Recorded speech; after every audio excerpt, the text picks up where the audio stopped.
माननीय सभासदों, माननीय अध्यक्ष महोदय जी।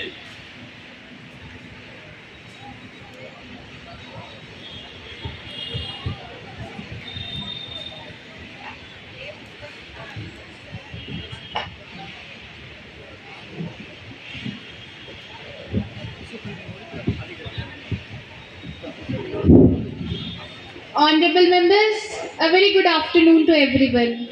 I welcome you all to the Regional Youth Parliament session, and I hope this session will be fruitful. We begin today's session with oath or affirmation of our newly elected members. Secretary General, please.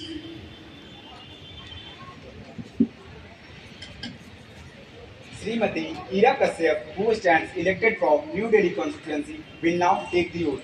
Srimati Ira Kashyap,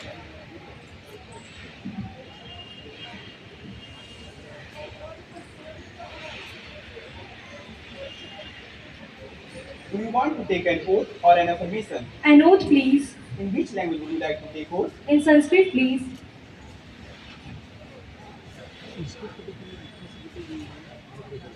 अहम ईरा कश्यप लोकसभाया सदस्यत्वेन निर्वाचिता निश्चय परमेश्वरस्य नाम्ना सपेत् यत् अहं विधिना स्थापितं भारतस्य संविधानं प्रति सत्यां श्रद्धां निष्ठां च धारयिष्ये तथा भारतस्य सम्पूर्णप्रभुत्वसम्पन्नताम् अखण्डतां च अक्षुणां रक्षयिष्यामि तथा यत् पदं गृहीतुम् उद्यता अस्मि अहं तस्य कर्तव्यानि श्रद्धापूर्वकं निर्वक्ष्यामि।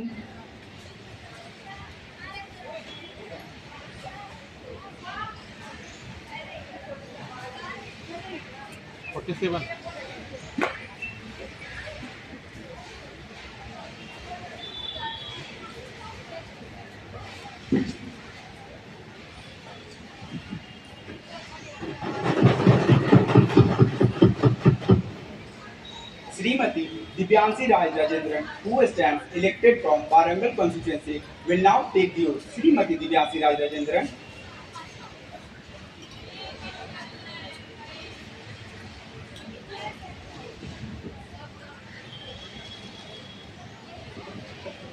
do you want to take an oath or an affirmation? An oath. In which language would you like to take oath? In English, please. I, Divyanshi Raj Rajendran, having been elected as a member of the lower house of the Youth Parliament, do hereby swear in the name of God that I will bear the true faith and allegiance to the Constitution of India as by law established, and that I will uphold the sovereignty and integrity of my country, and that I will faithfully discharge the duties which I am about to enter.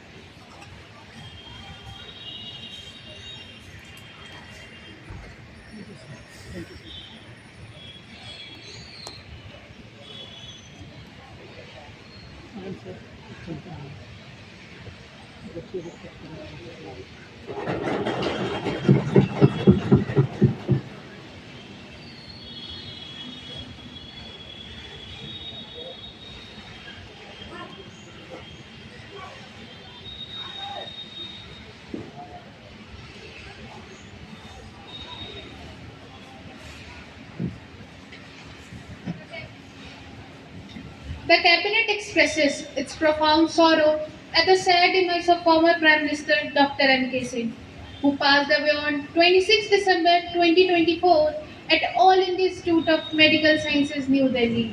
Born on 26 September 1932 in the West Punjab, Dr. Singh was an eminent economist and statesman. He held key positions including the Chief Economic Advisor, Governor of Reserve Bank of India, and Finance Minister, and was the principal architect of India's economic reforms in the early 1990s. He served as the Prime Minister of India from 2004 to 2014, providing a stable and visionary leadership during a critical phase of national development. He was honored with numerous national and international awards, including the Padma Bhushan. In his passing, the nation has lost a towering figure of integrity, intellect, and service. The Cabinet expresses its heartfelt condolences to the bereaved family and pray for the peace to the departed soul.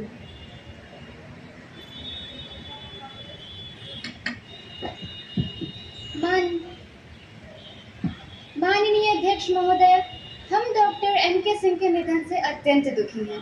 वे एक अत्यंत प्रतिष्ठित अर्थशास्त्री, राजनेता और दूरदर्शी नेता थे, जिनके योगदान ने भारत और वैश्विक समुदाय को आकार देने में मदद की।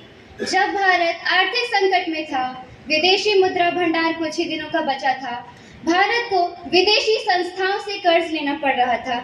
ऐसे समय में डॉक्टर एम के सिंह वित्त मंत्री बने। उनके द्वारा सुझाए गए आर्थिक सुधार, उदारीकरण, निजीकरण, वैश्वीकरण ने देश की दशा और दिशा बदल दी। वे एक ऐसे व्यक्तित्व थे जो शब्दों से नहीं बल्कि काम से बोलते थे। उनका ये कहना था कि अगर हम अब सुधार नहीं करेंगे तो इतिहास हमें माफ नहीं करेगा।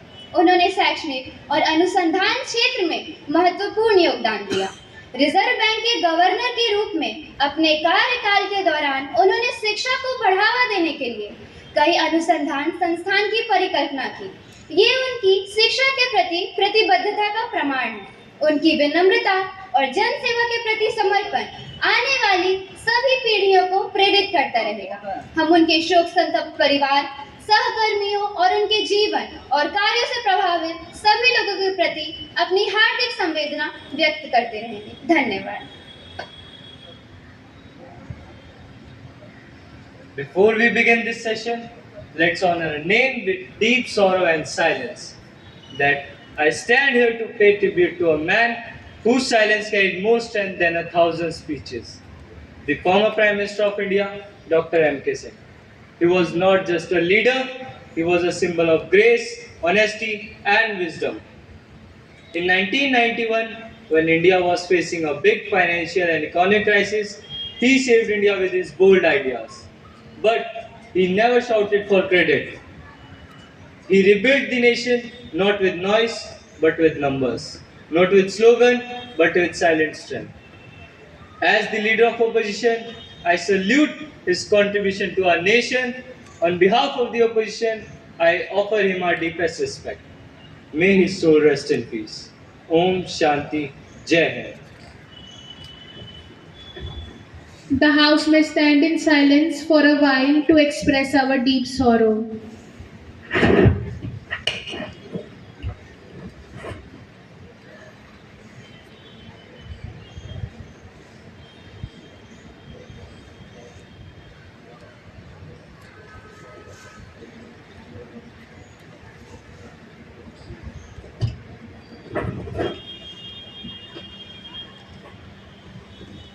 Secretary General to convey messages of condolences to the bereaved family. Yes, ma'am.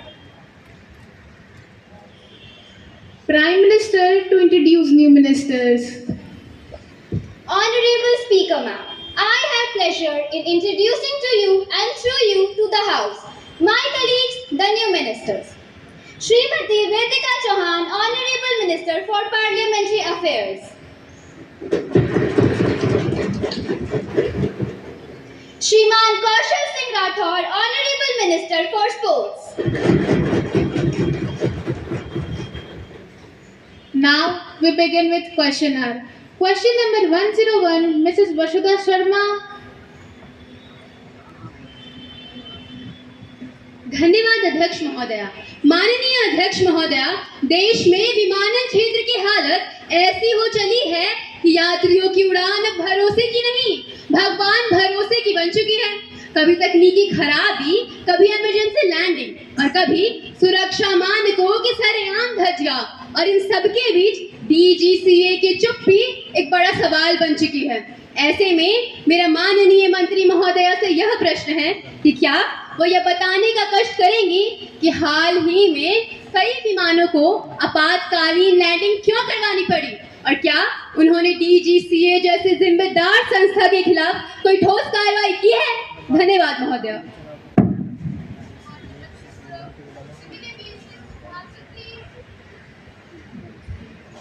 जी माननीय अध्यक्ष महोदया, विपक्ष की बातें सुनकर ऐसा लग रहा है मानो देश का विमानन क्षेत्र पूरी तरह भगवान भरोसे चल रहा हो। लेकिन सच्चाई तो ये है कि आज भारत का एविएशन सेक्टर दुनिया में सबसे तेजी से बढ़ता हुआ सेक्टर है और ये भगवान नहीं, सरकार की मजबूत नीतियों का नतीजा है। तकनीकी खराबियां और इमरजेंसी लैंडिंग कोई नई बात नहीं है, ये हर अंतर्राष्ट्रीय एविएशन सिस्टम का हिस्सा है। फर्क बस इतना है कि आज हम इन घटनाओं को छुपाते नहीं बल्कि पारदर्शिता से उजागर करते हैं ताकि इनका सुधार हो सके। डीजीसीए की चुप्पी नहीं, सख्ती से कार्रवाई उसकी पहचान है। मैं दोहराना चाहूंगी, डीजीसीए की चुप्पी नहीं, सख्ती से कार्रवाई उसकी पहचान है। हाल ही में कई एयरलाइनों को जुर्माने और सस्पेंशन झेलने पड़े हैं, लेकिन विपक्ष शायद इन तथ्यों से आंखें मूंदे हुए है। जहां तक बात रिपोर्ट्स की है, सरकार ने हर शिकायत, हर रिपोर्ट को गंभीरता से लिया है। सुरक्षा मानकों की अनदेखी बिल्कुल बर्दाश्त नहीं की जाती, भले ही वो कितनी भी बड़ी कंपनी क्यों ना हो, कार्रवाई जरूर की जाती है। हमारा लक्ष्य केवल उड़ान नहीं महोदया, सुरक्षित उड़ान है। धन्यवाद। Any supplementary questions? Yes, Mrs. Nilakshi. धन्यवाद अध्यक्ष महोदय। माननीय अध्यक्ष महोदय, मंत्री जी ने कहा तकनीकी खराबियां हर एविएशन सिस्टम का हिस्सा है, लेकिन जब यही खराबियां बार बार एक ही एयरलाइन में आए तो उसे इत्तेफाक कहेंगे या फिर कंपनी की लापरवाही? और अगर डीजीसीए सख्ती से कार्रवाई कर रही है तो एक ही एयरलाइन कंपनी को 3 बार महोदया 3 बार सस्पेंड करने की नौबत क्यों आई? धन्यवाद। Honorable Minister to answer please. माननीय अध्यक्ष महोदया, विपक्ष की चिंता सुनकर अच्छा लगा। कम से कम किसी दिन ये तथ्य और जमीनी हकीकत पर भी बोलने की कोशिश करते हैं, भले ही नाकामयाब क्यों ना हो। जहां तक बात एक एयरलाइन में बार बार खामी की है, तो सरकार ने इसे पहले भी गंभीरता से लिया है और डीजीसीए ने उस एयरलाइन का स्पेशल ऑडिट करवाया, साथ ही उसकी संचालन प्रक्रिया को स्थायी रूप से सीमित किया। 3 बार सस्पेंशन का जिक्र करके विपक्ष शायद यह जताना चाहता है कि उन्हें गिनती तो आती है, पर अफसोस तथ्यों की समझ अब भी अधूरी है। हर घटना के बाद तकनीकी समीक्षा, मेंटेनेंस चेक और जिम्मेदारों पर कार्रवाई तय की जाती है। यानी हम सिर्फ सवालों का जवाब नहीं देते बल्कि जमीन पर काम करके भी दिखाते हैं। धन्यवाद महोदया। Yes, Mr. Anmol. जी अध्यक्ष महोदया, मैं आपके माध्यम से यह बताना चाहता हूं कि सवाल सिर्फ बीती घटनाओं का नहीं है, सवाल है भविष्य की सुरक्षा का। क्या डीजीसीए के पास ऐसी ठोस और सक्रिय निगरानी प्रणाली है जो समय रहते हर उल्लंघन को रोक सके, या हम तब तक ऐसे ही देखते रहेंगे जब तक कोई हादसा चेतावनी ना दे दे? धन्यवाद। Honorable Minister to answer please. जी माननीय अध्यक्ष महोदया, मान्यवर, हमारी सरकार ने डीजीसीए को आधुनिक तकनीक और कड़े नियमों से सशक्त किया है ताकि उल्लंघन समय रहते रोका जा सके। हम हादसों का इंतजार नहीं करते, पहले ही प्रिवेंटिव एक्शन से सुरक्षा को प्राथमिकता देते हैं और भारत की हवाई सुरक्षा को विश्व स्तरीय बनाने के लिए प्रतिबद्ध है। धन्यवाद। Question number 102, Mrs. Shreya. धन्यवाद अध्यक्ष महोदया। मैं आपके द्वारा माननीय मंत्री जी से यह प्रश्न करना चाहती हूँ कि हमारे देश के अनेक जिलों में शिक्षकों के हजारों पद लंबे समय से रिक्त है। इससे बच्चों की पढ़ाई पर प्रतिकूल प्रभाव पड़ रहा है तथा शिक्षा की गुणवत्ता भी गिर रही है। ऐसे में मेरा सवाल यह है कि सरकार इन रिक्त पदों को भरने के लिए क्या ठोस कदम उठा रही है? क्या कोई निश्चित समय सीमा तय की गई है जिसके अंतर्गत इन पदों को भरा जाएगा? धन्यवाद। Honorable Minister of Education to answer please.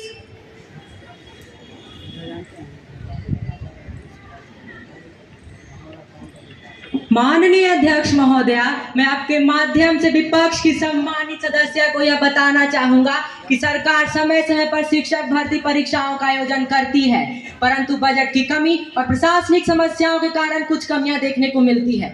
हाल ही में सरकार ने शिक्षक भर्ती की घोषणाएं की है, जिससे कि सभी रिक्तियों को भरा जा सकेगा। धन्यवाद महोदया। Any supplementary questions? Yes, Mr. Adarsh.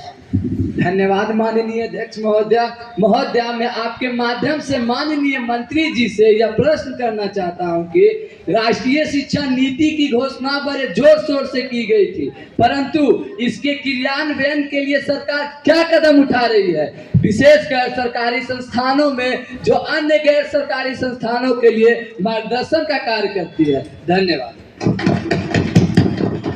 Honorable Minister, to answer please.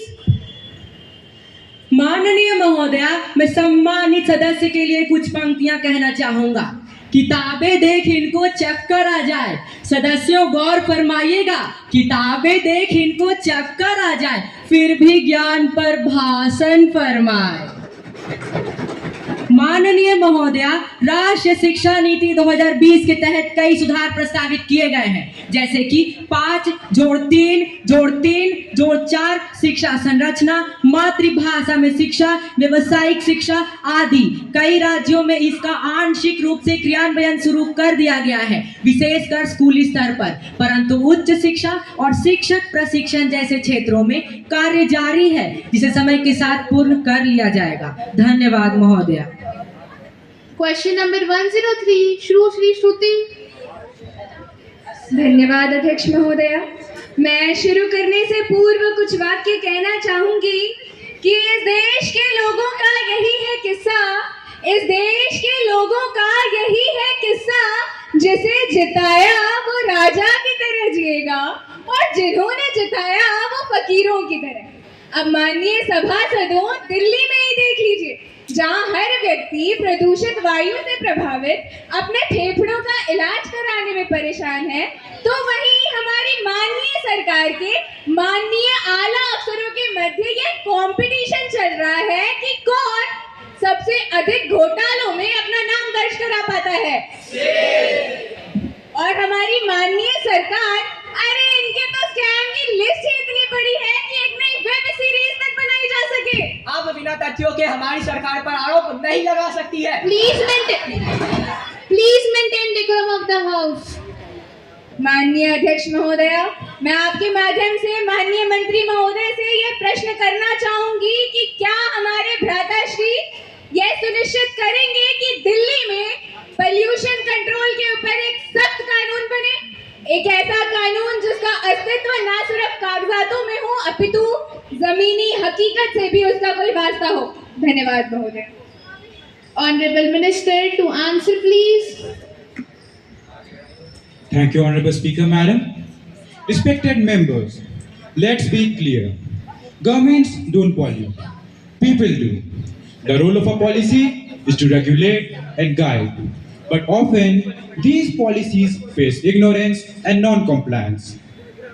Take firecrackers, for example. For years and years, the Delhi government and the Honorable Supreme Court of India have issued guidelines. Avoid firecrackers, report violations, and use green crackers. But every year, the skies of Delhi light up with illegal crackers on different occasions such as weddings and festivals. Neighborhoods compete, citizens proudly upload videos while the government officials are overwhelmed.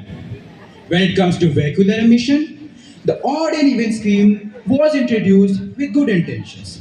But what happened? There is a section of the society bought more cars, exploiting this loophole while the poor suffered.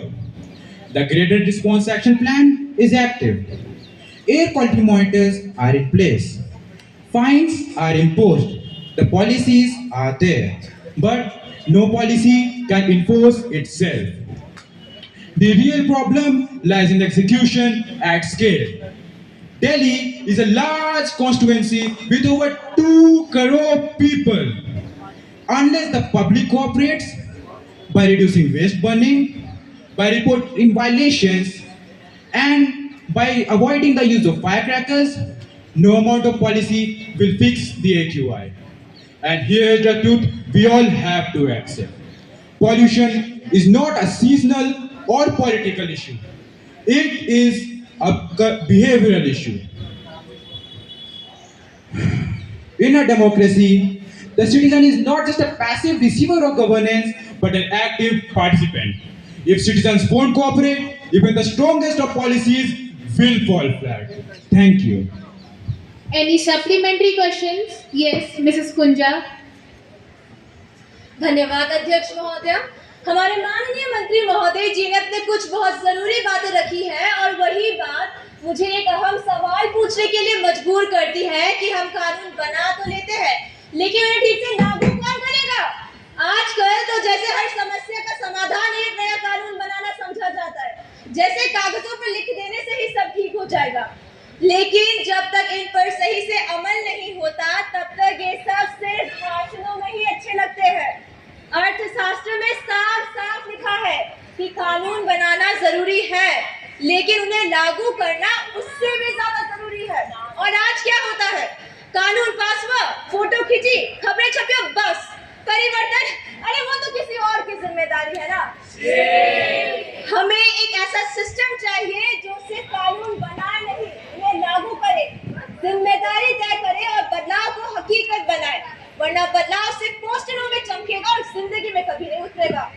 धन्यवाद।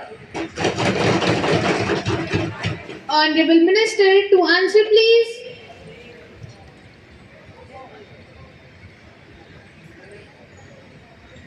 धन्यवाद अध्यक्ष महोदया। हमारे माननीय विपक्ष ने एक महत्वपूर्ण मुद्दा उठाया है। कानून का पालन करना जरूरी है, लेकिन ये मान लेना कि ये सिर्फ सरकार की नाकामी है, ये सही नहीं होगा।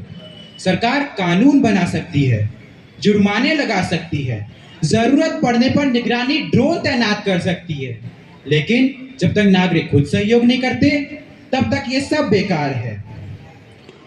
हम में से कितने लोग अपने पड़ोसी को कूड़ा जलाने से रोकते हैं? मैं अपने माननीय विपक्ष से यह भी पूछना चाहूंगा कि आप में से कितने लोग निजी वाहन की जगह सार्वजनिक परिवहन का प्रयोग करते हैं? आप कहते हैं कानून बनाना जरूरी है, लेकिन उसको लागू करना उससे भी ज्यादा जरूरी है। मैं कहता हूं जनता की भागीदारी के बिना कानून को लागू करने के प्रयास असंभव है। क्या हम हर नुक्कड़ पर एक पुलिस वाला चाहते हैं सिर्फ इसलिए कि कोई अलार्म ना चलाए, वो भी एक नो फायर जोन में?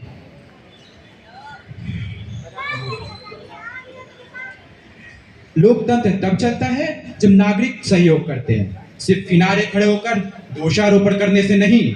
धन्यवाद। Question number 104, Mr. Devendra Bhatnagar. धन्यवाद अध्यक्ष महोदया। मैं आपके माध्यम से माननीय वित्त मंत्री जी द्वारा विद्यालयों में किए गए निवेश पर प्रश्न उठाता हूँ।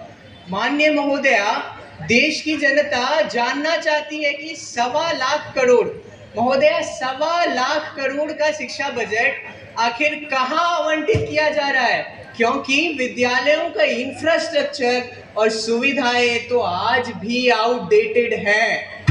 ऐसे में प्रश्न उठता है कि बजट का हिस्सा विद्यालयों तक पहुंच पा रहा है या निवेश महज कागजों तक ही सीमित है? धन्यवाद। Honorable Minister of Finance, to answer please. माननीय अध्यक्ष महोदय, मैं विपक्ष के माननीय सदस्य द्वारा उठाए गए प्रश्नों के लिए उन्हें धन्यवाद देता हूं। मैं माननीय सदस्य को यह बताना चाहूंगा कि पीएम श्री योजना के अंतर्गत 14,500 से अधिक स्कूलों को मॉडल स्कूल के रूप में विकसित किया गया है, जो कि अन्य स्कूलों के लिए मार्गदर्शन का कार्य करेगा। बजट के उपयोग की पारदर्शिता और प्रभावशीलता पर लगातार निगरानी रखी जा रही है। 1,25,000 करोड़ का शिक्षा बजट केवल योजना निर्माण नहीं, बल्कि उनकी जमीनी कार्रवाई, शिक्षक प्रशिक्षण, स्कूल इंफ्रास्ट्रक्चर सुधार में खर्च किए जा रहे हैं। माननीय अध्यक्ष महोदया, मैं आपके माध्यम से सदन में बैठे माननीय सदस्यों को यह कहना चाहता हूं कि नींव डाली जा चुकी है और यह नींव अब केवल मजबूत नहीं बल्कि भारत के भविष्य के शिक्षा व्यवस्था की दिशा तय करने वाली है। धन्यवाद। Any supplementary questions? Yes, Mrs. Kavita. धन्यवाद महोदय। माननीय अध्यक्ष महोदय, मैं आपके माध्यम से वित्त मंत्री जी से कुछ प्रश्न करना चाहूंगी। वित्त मंत्री जी, अभी अभी आपने कुछ अच्छे अंकों को तो गिना दिया है, परंतु वास्तविकता वैसी नहीं है महोदय। सभी स्कूलों में स्मार्ट बोर्ड्स उपलब्ध तो करा दिए गए हैं, लेकिन उनका इस्तेमाल करने के लिए शिक्षक प्रशिक्षित ही नहीं है। महोदय जी, व्यावसायिक शिक्षा की बात करें तो संस्थानों के बीच सहयोग और साझेदारी नहीं दिखती है, और तो और पर्याप्त संस्थानों की भी कमी है। आपका विचार तो अच्छा है, लेकिन हमें नीतियों को लागू करने के लिए आवश्यक कदम उठाने होंगे। धन्यवाद महोदय। Honorable Minister, to answer please. जी महोदय, आपकी बात बिल्कुल सही है। शिक्षा प्रणाली में सुधार के लिए लगातार नीतियों और योजनाओं पर अमल सुनिश्चित किया जा रहा है। शिक्षकों के प्रशिक्षण और क्षमता का विकास करने के लिए अलग अलग तरह के प्रयास किए जा रहे हैं, जिसमें वित्त मंत्रालय द्वारा पूर्ण रूप से सहयोग किया जा रहा है। डिजिटल माध्यम के द्वारा जैसे निष्ठा, दीक्षा, स्वयं प्लेटफॉर्म और NCERT लगातार प्रयासरत है कि शिक्षकों को प्रशिक्षित किया जा सके, जिससे बच्चों को डिजिटल एजुकेशन का लाभ मिल सके। अनुसंधान और विकास संसाधन में सहयोग और साझेदारी की समस्या से निपटने के लिए प्राइवेट सेक्टर को 20,000 करोड़ रुपए की सौगात दी गई है। अगले 5 वर्षों में सरकारी स्कूलों में 50,000 अटल थिंकिंग लैब लगाए जाएंगे। अंत में मैं माननीय सदस्यों से यह कहना चाहता हूं कि वित्त मंत्रालय देश के भविष्य के लिए 100% जवाबदेही के साथ साथ उचित कदम उठा रही है। धन्यवाद। Question number 105, Mrs. Afia. माननीय अध्यक्ष जी, मैं आपके द्वारा माननीय मंत्री जी से यह प्रश्न करना चाहती हूँ कि देश में सड़कों का निर्माण बड़े जोर शोर से होता है, लेकिन हालात ऐसे है कि बारिश की पहली बूंद पड़ते ही सड़क टूटने लगती है, मानो पक्की सड़क नहीं बर्फ की सिल्ली बिछा दी गई हो। और जहां सड़कें नहीं उखड़ती वहां गड्ढों की फौज खड़ी रहती है। ऐसी स्थिति बन चुकी है कि अब जनता यह नहीं तय कर पा रही कि सड़क में गड्ढा है या फिर गड्ढों में सड़क। मेरा प्रश्न आपसे यह है कि क्या सरकार वास्तव में टिकाऊ और सुरक्षित सड़कों का निर्माण कर रही है, या फिर केवल दिखावे के लिए एक ऐसा नया तंत्र खड़ा किया जा रहा है जो बनते ही बिखर जाता है। धन्यवाद। Honorable Minister of Road and Transport, to answer please. माननीय अध्यक्ष महोदय, मैं माननीय सदस्य के प्रश्न का उत्तर देना चाहूंगी, लेकिन सबसे पहले यह स्पष्ट कर दूं कि हमारी सरकार सड़क निर्माण को केवल एक परियोजना नहीं बल्कि जनविश्वास और जवाबदेही का प्रतीक मानती है। यह कहना कि पहली बारिश में सड़कें बह जाती हैं कुछ चुनिंदा घटनाओं को पूरे सिस्टम पर थोपने जैसा है। हमने भारतीय सड़क कांग्रेस और BIS के मानकों को अनिवार्य किया है ताकि सड़कें टिकाऊ और सुरक्षित हो।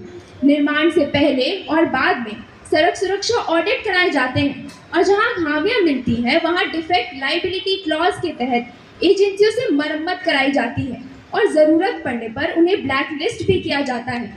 गड्ढों को लेकर भी सरकार ने स्पष्ट निर्देश दिए हैं, 48 घंटे के भीतर मरम्मत, और इसके लिए डिजिटल निगरानी प्रणाली भी लागू की गई है। हमारा लक्ष्य है कि आने वाले समय में सड़कें हमारे विकास की पहचान बने, शिकायत का कारण नहीं। धन्यवाद। Question number 106, Mrs. Saika. माननीय अध्यक्ष महोदय, अनेकता में एकता को समेटे हुए विविध रंगों से सजाया हुआ भारत देश, जहां कदम कदम पर रंग रूप वेशभूषा बदलती रहती, यही तो खासियत है सबसे बड़े लोकतंत्र की। विकसित भारत की इस परिकल्पना में हमारी संस्कृति का संरक्षण और संवर्धन एक महत्वपूर्ण घटक है।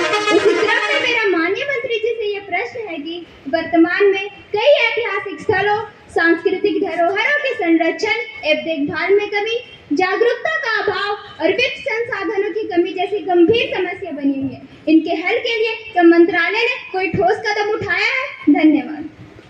Honorable Minister of Culture to answer please. धन्यवाद अध्यक्ष महोदय।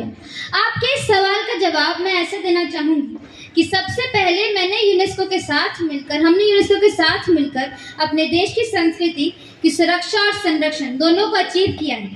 इसी के साथ साथ अगर हम बात करें पब्लिक प्राइवेट पार्टनरशिप की, तो मुझे बताते हुए गर्व होता है कि हमने tourism ministry and archaeological survey of India के साथ मिलकर हेरिटेज स्कीम 2.0 लॉन्च किया था, ताकि जिसके अंदर पब्लिक और प्राइवेट दोनों को एक साथ लाया जाता है, ताकि हमारे देश की सांस्कृतिक विरासत को संभाला जा सके, उससे पिरोया जा सके, उसका ध्यान रखा जा सके।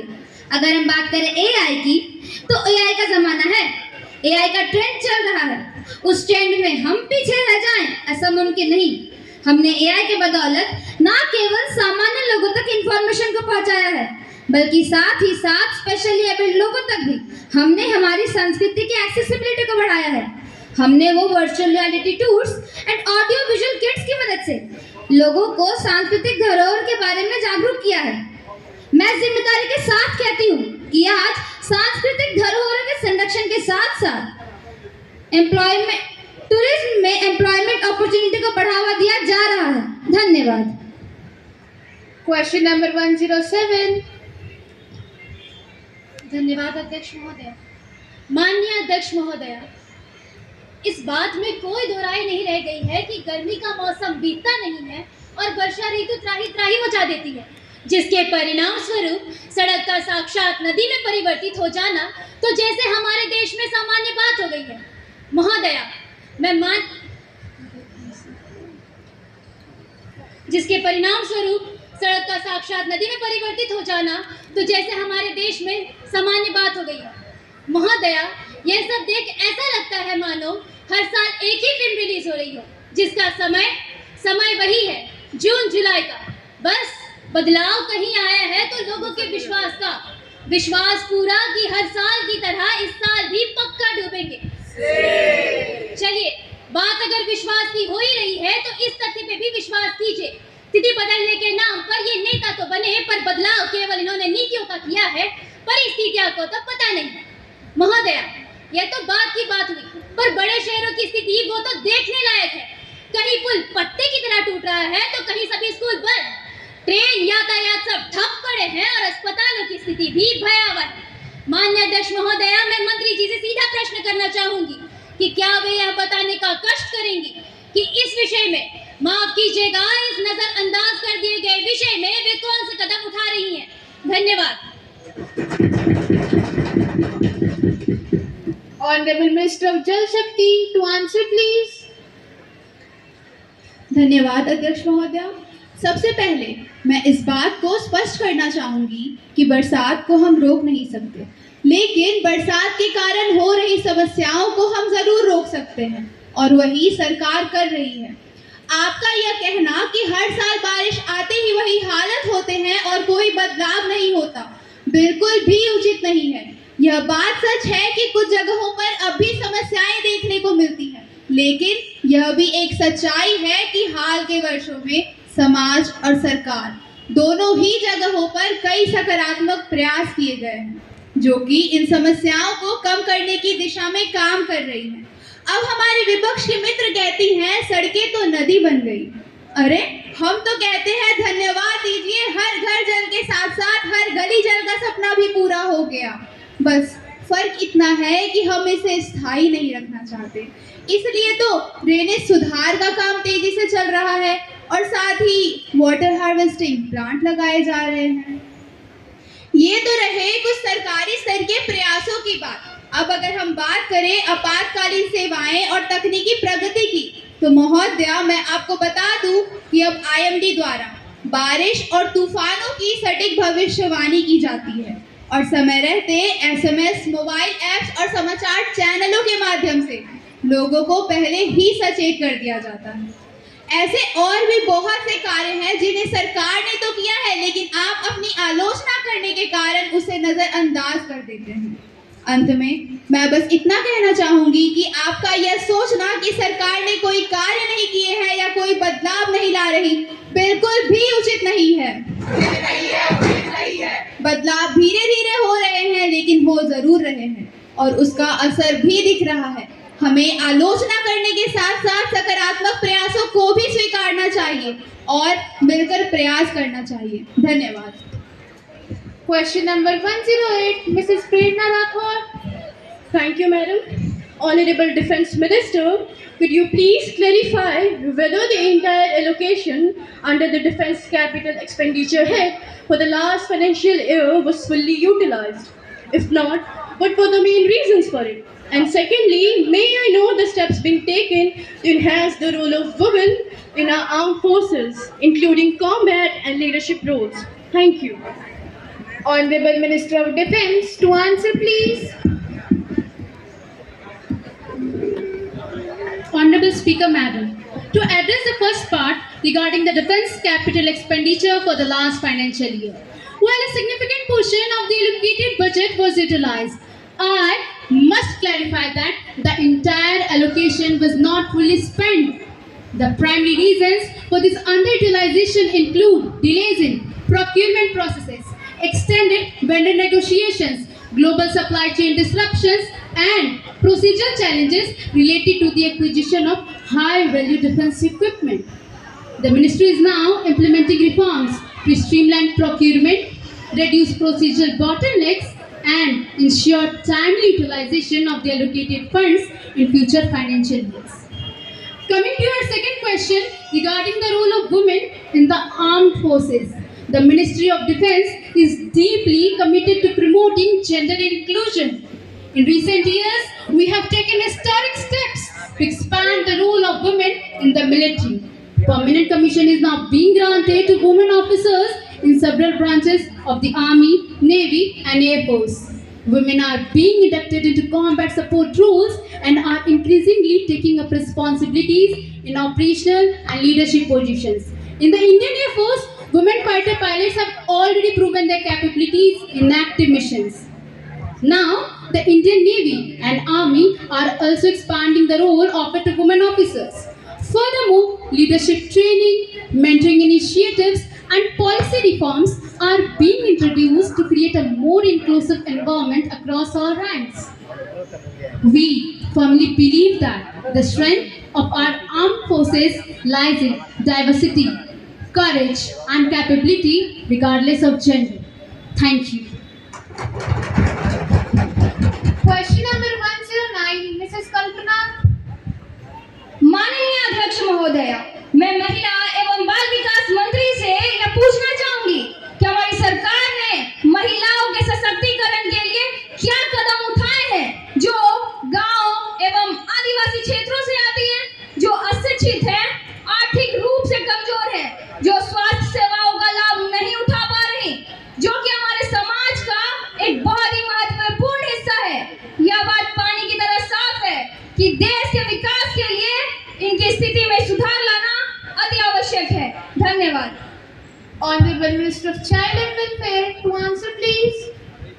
माननीय अध्यक्ष महोदया, मैं आपके माध्यम से विपक्ष के सम्मानीय सदस्य को यह सूचित करना चाहूंगी कि भारत सरकार एवं विभिन्न राज्य सरकारें महिलाओं के उत्थान एवं सशक्तिकरण के लिए कई सारी योजनाएं चला रही हैं।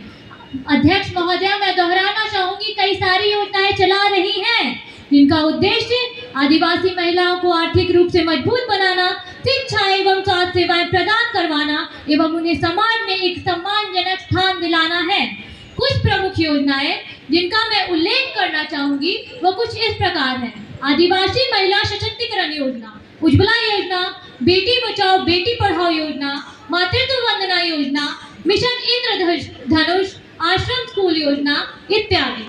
इन योजनाओं का लाभ उठाकर महिलाएं आत्मनिर्भर एवं सशक्त बन सकती हैं और बन रही हैं। प्रमाण स्वरूप मैं आपको यह सूचित करना चाहूंगी कि ऐसी कई सारी आदिवासी महिलाएं हैं जो इन्हीं दूर दराज के इलाकों से निकलकर अलग अलग क्षेत्रों में कामयाबी की शिखर तक पहुंची है और हमारे देश का नाम रोशन किया है। इन्हीं महिलाओं के ऊपर यह पंक्तियां सटीक बैठती हैं कि उतारो मुझे जिस भी क्षेत्र में सर्वश्रेष्ठ कर दिखाऊंगी। औरों से अलग हूँ मैं, कुछ अलग कर ही जाऊंगी, धन्यवाद। Now the questionnaire is over. Honorable members, I have to make an announcement. On my behalf of honorable members of House, I have a great pleasure in extending our warm welcome to His Excellency Mr. Kaya, Speaker of South Africa Parliament, and other honorable members of South African Parliamentary Delegation who are on a visit to India as our honored guest. The other members of delegation are Mr. Thabo, Deputy Speaker, Mr. Janani, a member of Foreign Embassy, and Mrs. Anda, a member of IT Department.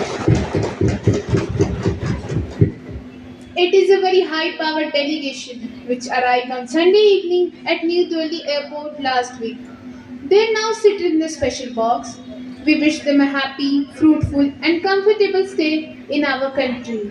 We also convey our warm greetings and blessing through them to the Prime Minister, government and people of South Africa. Yes, Mr. Reddy? Honorable Speaker, Madam, a serious breach of privilege has been committed by the leading newspaper of Delhi. While commenting on the recommendations of Public Accounts Committee, the paper has attributed dishonest motives and have requested you to allow me to raise a question on that matter now. Mr. M.M.G. Reddy, have you given notice of it earlier? Yes, ma'am, I have already given notice of it at 10 a.m. today. It will be examined when it comes to me. I shall consider it and let you know my answer.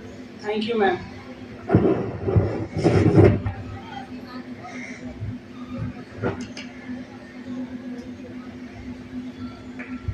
Now, papers to be led. Honorable Minister of Railways. Thank you, madam. I rise to lay on the table a copy of the annual report, Hindi and English versions of the Center for Railway Information System, New Delhi, for the year 2023-24, along with audited accounts, statement, Hindi and English versions regarding review by the government of the working of the Center for Railway Information System, New Delhi, for the year 2023-24. Statement, Hindi and English versions showing the reasons for delay in laying the paper. Thank you. Jai Hind. Honorable Minister of Textiles. Thank you, ma'am. I rise to lay on the table a copy of the annual report of the Cotton Textiles Export Promotion Council of India, Mumbai, for the year 2024 and 25, along with audited accounts. A copy of the review by the government of the Cotton Textiles Export Promotion Council of India, Mumbai, for the year 2024 and 25. Statement showing reasons for delay in laying the papers. Thank you, ma'am.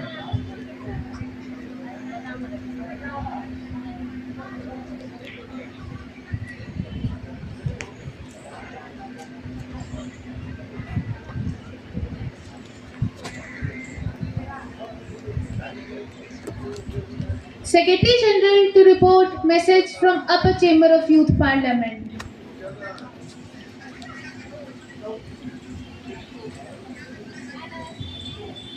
Honorable Ma'am, I have to report the following messages received from Secretary of the Upper Chamber of Youth Parliament. Honorable Ma'am, in accordance with the provision of Group 127 of the Rules, Procedure and Conduct of Business in the Rajya Sabha, I am directed to inform the Lok Sabha that the Rajya Sabha is sitting on the 3rd April 2025 and continue on 4th April 2025 without any amendment. The Work Amendment Bill 2025, which was passed by Lok Sabha at its sitting on the 2nd April 2025 and continue on the 3rd April 2025. Thank you. Secretary General to lay on the table a copy of bill as passed by the Upper Chamber of Youth Parliament. Honorable Ma'am, I lay on the table of the House the Waqf Amendment Bill 2025 as passed by upper chamber. Thank you. Now let us take up calling attention motion. Mrs. Ghauzia. माननीय अध्यक्ष महोदय, मैं आपके माध्यम से इस सदन का ध्यान हमारे देश की सबसे गंभीर समस्या महंगाई की ओर आकर्षित करना चाहती हूँ। माननीय वित्त मंत्री जी, पिछले कई सालों से सरकार केवल यही कहती आई है कि पिछली सरकार ने महंगाई बढ़ाई। अरे आप जब सत्ता में नहीं थे तब तो आप महंगाई के विरोध में सड़कों पर उतर आते थे। अतः आज आपसे विरोध करती हूँ, आज आपसे अनुरोध करती हूँ कि आप इस बढ़ती महंगाई पर लगाम लगाने का प्रयास करें।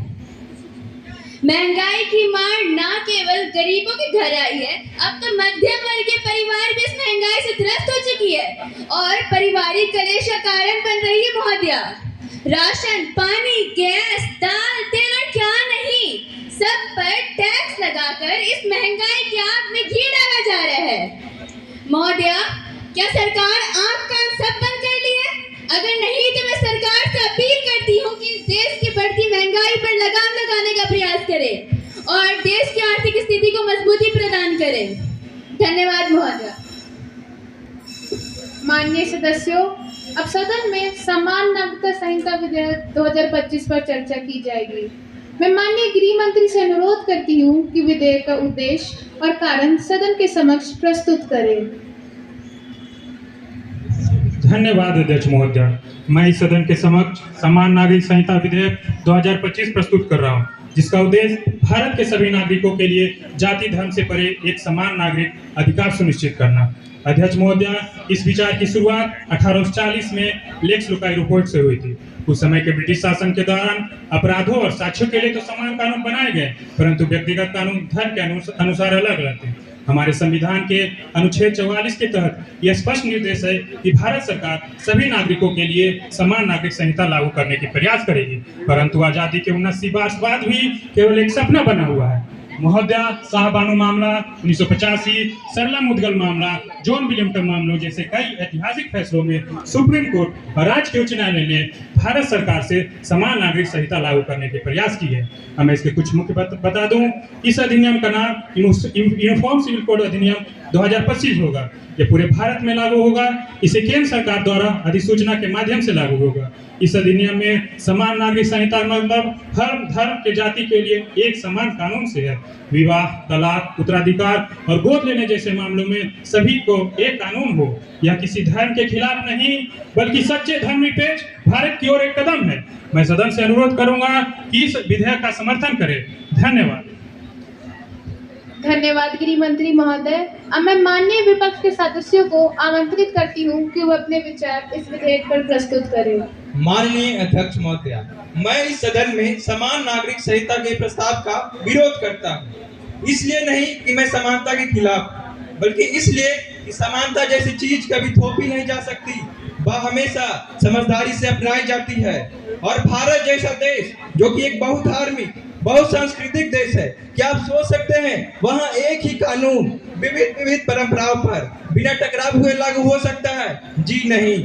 इसी पर मेरा गृह मंत्री जी से प्रश्न है कि क्या यह धार्मिक स्वतंत्रता का उल्लंघन नहीं करता और क्या यह अल्पसंख्यकों की असुरक्षा को और बढ़ावा नहीं देता? हम मानते हैं इस कानून की भावना अच्छी हो सकती थी, लेकिन इसकी टाइमिंग, तैयारी व प्रक्रिया में पारदर्शिता की कमी है। हम सुधार मानते हैं कि सुधार जरूरी है, लेकिन जबरदस्ती नहीं। इसलिए हम इस विधेयक के मौजूदा स्वरूप का विरोध करते हैं और सर्वसम्मति से तैयार नीति की मांग करते हैं। धन्यवाद। श्रीमती मीना देशमुख। न जात का अभिमान हो, न धर्म की दीवार हो। न जात का अभिमान हो, न धर्म की दीवार हो।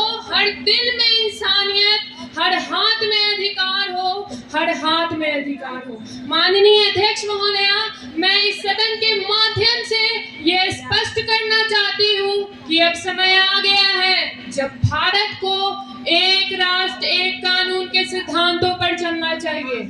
हमारा संविधान हमें समानता, न्याय और धर्मनिरपेक्षता की गारंटी देता है। फिर फिर भी आज विवाह, तलाक, गोद लेना, उत्तराधिकार जैसे मामलों में अलग अलग धर्मों के लिए अलग अलग नियम एवं कानून बनाए गए हैं। क्या इस तरह से हम सबका साथ, सबका विकास कर सकते हैं? साहबानो केस हो या सरला मुदगल केस, सुप्रीम कोर्ट ने बार बार कहा है सामान्य नागरिक संहिता लागू होनी चाहिए। यह कानून किसी धर्म के खिलाफ नहीं है। यह उन भेदभाव पूर्ण परंपराओं के खिलाफ है। यह सिर्फ कहने की बात है, सच्चाई तो कुछ और ही है। कृपया सदन की गरिमा बनाए रखें। यह उन भेदभाव पूर्ण परंपराओं के खिलाफ है जो महिलाओं एवं बच्चों को उनके अधिकारों से वंचित रखती है। धर्म से ऊपर संविधान है और परंपरा से ऊपर न्याय। इसलिए मैं इस विधेयक का समर्थन करती हूँ और अनुरोध करती हूँ कि इसे जल्द से जल्द संपूर्ण भारत में लागू किया जाए। धन्यवाद। श्री AK सिंह। माननीय अध्यक्ष महोदया, मैं आपके माध्यम से माननीय गृह मंत्री जी से पूछना चाहूंगा, ये UCC का कदम उठा तो लेंगे पर रखेंगे कहाँ? क्या ये कदम आर्टिकल 29 के ऊपर रखेंगे और उसे रौंद दिया जाएगा? मेरा प्रश्न है, क्या होगा आर्टिकल 29 का जो हमें अल्पसंख्यकों के हितों की सुरक्षा देता है? मेरा प्रश्न है, क्या होगा आर्टिकल 25 का जो हमें right to profess, right to practice of religion की स्वतंत्रता देता है? और श्रीमान, बात रही आर्टिकल 44 की, तो आर्टिकल 44 में भी साफ स्पष्ट शब्दों में लिखा है कि जब देश की जनता सहमत हो तब UCC लाए। It's purely voluntary and it should not be implemented forcefully. माननीय गृह मंत्री महोदय। अध्यक्ष महोदया, विपक्ष महिलाओं के लिए बातें तो बड़ी बड़ी करता, परंतु जब बात आज उनकी निजी समस्याओं की दूर करने की हो रही है तो ये इसका विरोध कर रहे हैं। भाई, इन्हें देख के तो बस मुझे एक शायरी ही आती है कि चंद गज की शहरियत किस काम की, उड़ना आता हो तो छत किस काम की, जब तुम्हें है चेहरे बदलने का शौक तो फिर तुम्हारी असलियत किस काम की। मंत्री महोदय, शेर और शायरी से काम नहीं चलेगा, तथ्यों पर बात करिए। जहां तक बात अनुच्छेद 29 को है, मैं बता दूं कि शायद इनके लिए महिलाएं अल्पसंख्यकों की श्रेणी में नहीं आती होंगी, लेकिन वो हमारे लिए आती हैं और उनके मौलिक अधिकार को सुनिश्चित करना हमारा दायित्व है। और जहां तक इनका चिंतन अनुच्छेद 25 को लेकर है, महोदया, हिंदुस्तान में धार्मिक स्वतंत्रता तो हमेशा रहेगी, लेकिन कुछ व्यक्तिगत नियम किसी वर्ग विशेष का शोषण करेगा तो उसमें हम बदलाव लाएंगे। जैसा कि बाबा साहेब भीमराव अम्बेडकर ने कहा था, कानून और व्यवस्था सामाजिक शरीर की औषधि है, जब सभी बीमार हो उसे दवा दी जानी चाहिए। अतः मैं इस सदन से अनुरोध करूंगा कि इस ऐतिहासिक विधेयक का समर्थन करें। माननीय सदस्यों, अब सदन में समान नागरिकता संहिता विधेयक 2025 पर चर्चा संपन्न हो चुकी है। मैं इसे सदन के विचारार्थ के लिए प्रस्तुत करती हूँ। Honourable minister of electronics and IT to introduce the bill. Honorable Madam Speaker, I beg to move for leave to introduce the Post Office Bill. The bill promotes transparency, security, and accountability in postal communication. For the first time, it includes provision for digital services like banking, insurance, and government notification, especially for rural and underserved areas. Let this bill be remembered as a step not only towards efficiency, but towards inclusion and empowerment. Thank you. Now the question is that there is an amendment 2 to 10 stands for part of the bill. There is one amendment in clause 5 by Shri Daksh Bagri. Are you moving it? No, ma'am. No, ma'am. I am not pressing any amendment. Now the question is that clause 2 to 10 stand part of the bill. Those who are in favor will please say aye. Those who are against it will please say no. I think the ayes have it, the ayes have it, the ayes have it. The motion is adopted. Now the question is that clause 1 enacting the formula and title stand part of the bill.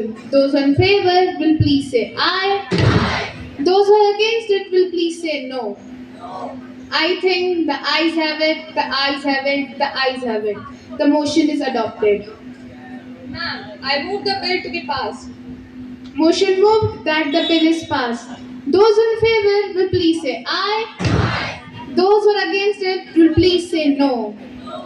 I think the ayes have it, the ayes have it, the ayes have it. The motion is adopted that the bill is passed.